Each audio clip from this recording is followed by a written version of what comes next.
उत्तर प्रदेश के मुख्यमंत्री योगी आदित्यनाथ ने भारत को हिंदू राष्ट्र बताया है। उन्होंने कहा है कि भारत हिंदू राष्ट्र था, है और रहेगा। मुख्यमंत्री ने कहा है कि एक ना एक दिन अखंड भारत बनना ही है और पाकिस्तान भारत में विलय करेगा, क्योंकि एक एक आदमी को यह यकीन है कि मोदी भारत को हिंदू राष्ट्र बना देंगे। अब चर्चा गर्म है। क्या भारत के हिंदू राष्ट्र में तब्दील होने के संकेत मिल रहे हैं? क्या इसके लिए संवैधानिक संशोधन की जरूरत होगी या कि 2024 में आम चुनाव में यह चुनावी मुद्दा बनेगा? इन्हीं सवालों के जवाब तलाशने की कोशिश है इस रिपोर्ट में। तो चलिए शुरू करते हैं। मुझे हैरानी नहीं होगी कि 2025 के फौरन बाद ऐसा हो जाए। संघ परिवार 1925 से उन्होंने यह शुरू किया था और करीब 100 साल बाद उन्होंने इस दिशा में काफी कुछ हासिल कर लिया है। संघ परिवार एक हिंदू बहुसंख्यक शासन लेने पर आमादा है। उनका दावा है कि हिंदू बहुसंख्यक हिंदू समाज भारत में सबसे ज्यादा सहिष्णु और सेक्युलर है। जब से बीजेपी सत्ता में आई है, कई शहरों और सड़कों के नाम बदले जा रहे हैं। 2019 में बीजेपी के चुनाव जीतने के बाद से हिंदू राष्ट्र के इशारे और पुख्ता हो चुके हैं। केंद्र सरकार के लेवल पर बड़े पैमाने पर बदलाव किए जा रहे हैं। 2014 में शानदार जीत के बाद प्रधानमंत्री नरेंद्र मोदी ने संसद के अंदर अपनी पहली स्पीच में सदियों की गुलामी पर दुख जताया था। 1200 साल की गुलामी भरी मानसिकता हमें परेशान कर रही है। जब से लोकसभा के चुनाव में बीजेपी को 300 से ज्यादा सीटें मिली हैं, तब से मोदी सरकार की सारी कोशिशें उसी दिशा में हैं। सरकार की तरफ से हर वो कोशिश हुई है जो संघ के एजेंडे को डंके की चोट पर लागू कर रही है। इस दौरान अर्थव्यवस्था बद से बदतर हुई है, पर उस ओर सरकार का ध्यान नहीं है। सारा ध्यान हिंदू मुसलमान पर है। मोदी के पहले कार्यकाल में इसे हिंदू राष्ट्र का एक ट्रेलर देखने को मिला है। मॉब लिंचिंग की घटनाओं में मुस्लिम समुदाय पर जानलेवा हमले इसका एक ट्रेलर भर है। मैं ये नहीं कहता कि इस तरह की घटनाएं गैर बीजेपी सरकारों के दौर में नहीं हो सकती या नहीं हुई हैं, लेकिन एक फर्क है। ऐसी घटनाओं पर केंद्र बीजेपी सरकारों और संघ परिवार की रहस्यमय चुप्पी, जिन पर कानून व्यवस्था को बनाए रखने की जिम्मेदारी है, उनकी इन मामलों में मिली भगत है या फिर पूरे हादसे को दफन करने की अपराधी कोशिश। आने वाले कुछ सालों में भारत हिंदू राष्ट्र घोषित हो जाए, इसके लिए जमीनी लेवल पर काम शुरू हो चुका है। विश्लेषकों की माने तो कई संस्थान संघीय ढांचा, धर्मनिरपेक्षता, सामाजिक और आर्थिक असमानता जैसे मुद्दों पर समझौता करने के लिए तैयार है। मुसलमान शासकों के इतिहास और शहरों गलियों के नाम बदलने से लेकर किताबों में बदलाव का काम बदस्तूर जारी है। क्या यह भी बताने की जरूरत है कि यूपी में बीजेपी की सरकार बनने के फौरन बाद रातों रात बूचड़खानों को बंद करने का फरमान योगी सरकार ने दे दिया, बिना यह सोचे कि इस धंधे से जुड़े लोगों का घर परिवार कैसे चलेगा। किसी को यह बताने की जरूरत नहीं कि बूचड़खाने चलाने और मांस का व्यापार करने वाले किस धर्म के लोग हैं। यूपी में सरकार बनने के बाद सरकार की प्राथमिकता लव जिहाद रोकने की ज्यादा थी और गुंडे मवालियों को जेल भेजने की कम। पिछले 9 सालों में हर उस शख्स को देशद्रोही साबित करने की कोशिश की गई जो हिंदुत्व की विचारधारा से सहमत नहीं था या मुखर विरोध करता पाया गया। फिर चाहे जवाहरलाल नेहरू यूनिवर्सिटी हो या फिर टीवी के आजाद पत्रकार या फिर बुद्धिजीवी, क्रिएटिव आर्टिस्ट और साहित्यकार हो। सोशल मीडिया के माध्यम से पत्रकारों के साथ जो बर्ताव किया गया, उसने इंटरनेशनल लेवल पर भारत को शर्मसार किया। देश के कुछ बड़े बुद्धिजीवियों और मानवाधिकार कार्यकर्ताओं को सलाखों के पीछे धकेल दिया गया। लोकतंत्र में जनता ही जनार्दन है।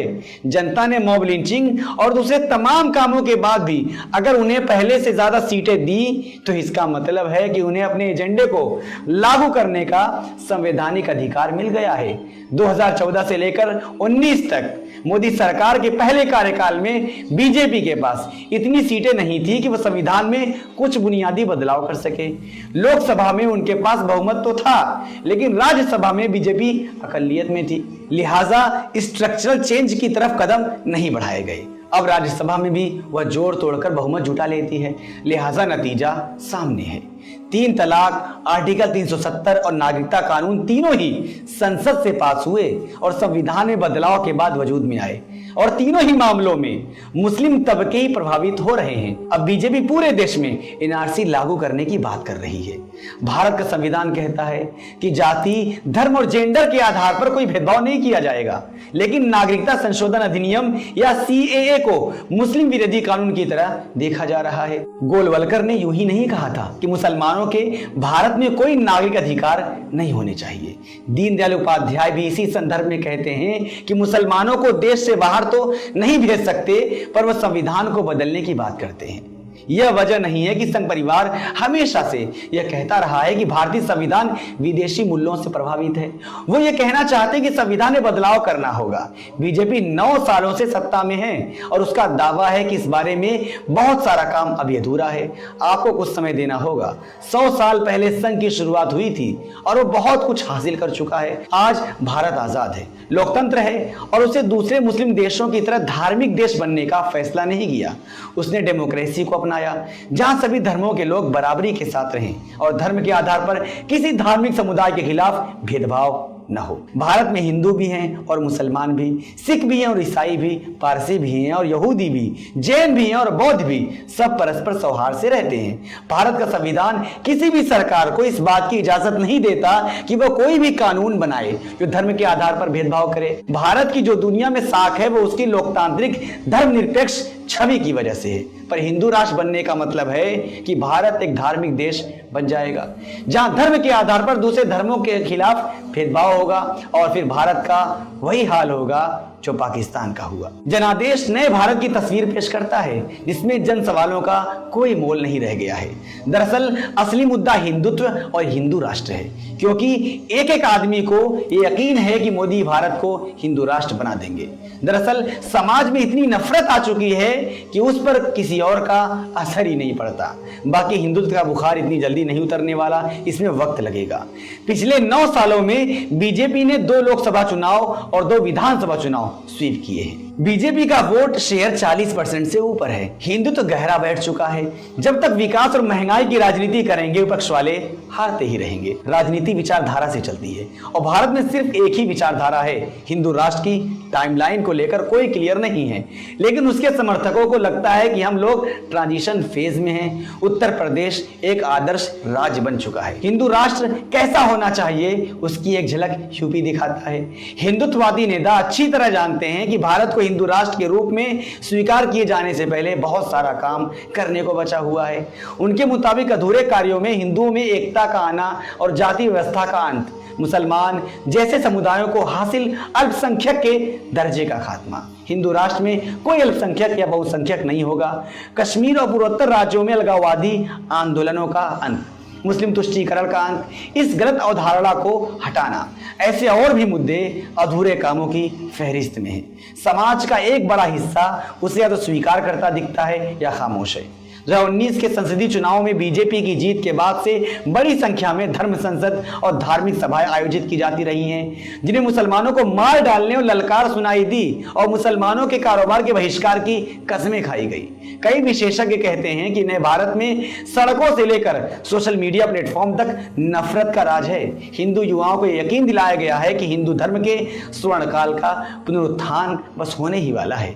हिंदू राष्ट्र के लिए हम किस रास्ते पर जा रहे हैं, एक बड़ा ही हिंसक किस्म का रास्ता है, जहां मुसलमानों पर हिंसक हमले किए जाते हैं, बेकसूर लोगों को पीट पीट कर जबरन जय श्री राम बुलवाया जाता है। हिंदू त्योहारों के दौरान मस्जिदों के बाहर तलवारें और दूसरे हथियार लहराए जाते हैं। भारत एक डेमोक्रेटिक देश है जहां भारत का कोई धर्म नहीं है, एक ऐसा राष्ट्र जिसके संविधान ने हर धर्म को बराबरी का दर्जा दिया हुआ है। लेकिन यह सच है कि आजादी के 75 साल पूरे होने पर यह सवाल जोर से उठ रहा है कि क्या इस देश का क्लेवर बदल जाएगा। जिन्ना ने कहा कि एक आदमी एक वोट लोकतंत्र नहीं बहुसंख्यकों का शासन कायम करेगा।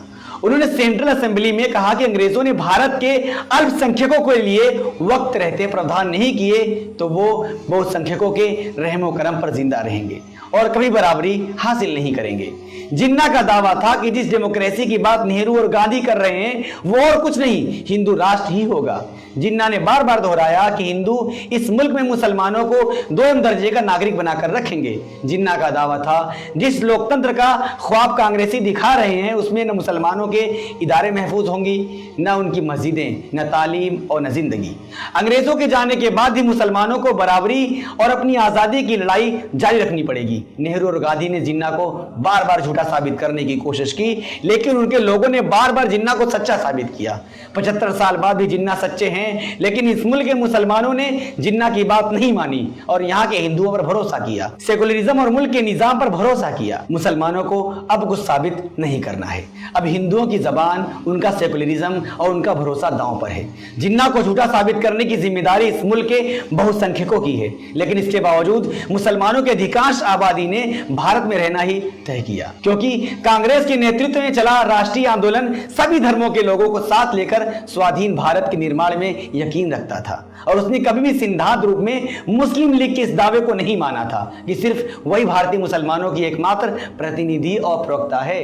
इसलिए धर्म के आधार पर देश का बंटवारा होने के बावजूद भारत को हिंदू राष्ट्र नहीं बल्कि धर्मनिरपेक्ष राष्ट्र बनाने का फैसला लिया गया। राष्ट्रीय आंदोलन के नेतृत्व ने अपने लंबे राजनीतिक अनुभव के आधार पर नतीजा निकाला था कि एक ऐसा देश इसमें अनेक धर्मों, संस्कृतियों, भाषाओं और क्षेत्र के लोग रहते हों, सिर्फ लोकतांत्रिक, संघीय और धर्मनिरपेक्ष रूप में ही अपनी एकता और अखंडता को सुरक्षित रख सकता है। लेकिन इस फैसले से हिंदू हितों की बात करने वाले सांप्रदायिक तत्व खुश नहीं थे। उनका लक्ष्य हिंदू राष्ट्र का निर्माण करना था और उन्होंने कभी इसे छुपाया भी नहीं। यह हिंदू राष्ट्र एक तरह से मुस्लिम राष्ट्र पाकिस्तान का ही प्रतिबिंब था, जहां बहुसंख्यक आबादी के धर्म का वर्चस्व हो और अल्पसंख्यकों को दूसरे दर्जे का नागरिक समझा जाए। आज बीजेपी लोकसभा में बहुमत प्राप्त है और प्रधानमंत्री नरेंद्र मोदी समेत अनेक महत्वपूर्ण संवैधानिक पदों पर आसीन व्यक्ति खास तौर से संघ के पूर्व प्रचारक हैं। इनमें से जो राजनीतिक रूप से अधिक सजग हैं वे संविधान के दायरे में रहकर बात करते हैं, लेकिन बहुत से ऐसे भी हैं जिनके मन की बात होठों तक आ ही जाती है। 2024 में होने वाले आम चुनाव में यह मुद्दा सेंटर में होगा। आपकी क्या राय है? आप अपनी राय कमेंट में हमें भेज सकते हैं। फिलहाल इतना ही, दीजिए मुझे इजाजत।